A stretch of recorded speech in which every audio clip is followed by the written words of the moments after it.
اللہ تعالیٰ عنہ جب خلیفہ مقرر ہوئے تو ابو بکر صدیق رضی اللہ تعالیٰ عنہ نے عمر بن خطاب کو اپنے گھر بلایا اور گھر بلا کر چند وصیتیں کی. میں آپ کو وہ وصیتیں سناتا ہوں جو ابو بکر صدیق نے عمر بن خطاب کو کی تھی خلافت سنبھالنے سے پہلے. اور اس سے پہلے میں یہ بتانا چاہتا ہوں کہ عمر بن خطاب رضی اللہ تعالیٰ عنہ خلیفہ کب بنے تھے. عمر بن خطاب رضی اللہ تعالیٰ عنہ 23 جمادی الثانی 13 ہجری اور بدھ کے دن عمر بن خطاب خلیفہ مقرر ہوئے تھے. وہ وصیتیں کیا تھی جو ابو بکر صدیق نے عمر بن خطاب کو کی تھی؟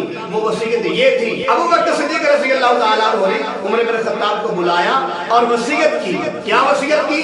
فرمایا اے عمر بعض حقوق اللہ وہ ہیں جو دن کے ہوتے ہیں وہ رات کو قبول نہیں ہوتے، اور بعض ایسے حقوق ہوتے ہیں جو رات کے ہوتے ہیں وہ دن کے قبول نہیں ہوتے. پھر ابو بکر صدیق نے فرمایا اے عمر بن خطاب یاد رکھنا حق جو ہوتا ہے، سچ جو ہوتا ہے، اس کا پلڑا ہمیشہ بھاری رہتا ہے، اور جو باطل ہوتا ہے اس کا پلڑا ہلکا رہتا ہے.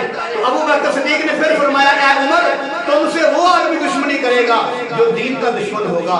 تو معلوم ہوا ابو بکر صدیق نے فرما دیا جو عمر کا دشمن ہوگا وہ دین کا دشمن ہوگا، جو عمر بن خطاب سے محبت کرے گا وہ دین سے محبت کرے گا. پھر ابو بکر صدیق نے فرمایا اے عمر مجھے یقین ہے، مجھے پکا پتہ ہے کہ آپ نے ساری زندگی میرے کملی والے کے نقش قدم پر گزاری ہے. اور پھر فرمایا اے عمر اگر تم سیدھے راستے پر چلتے رہے اور انصاف کرتے رہے تو مجھے آپ سے یہی امید ہے.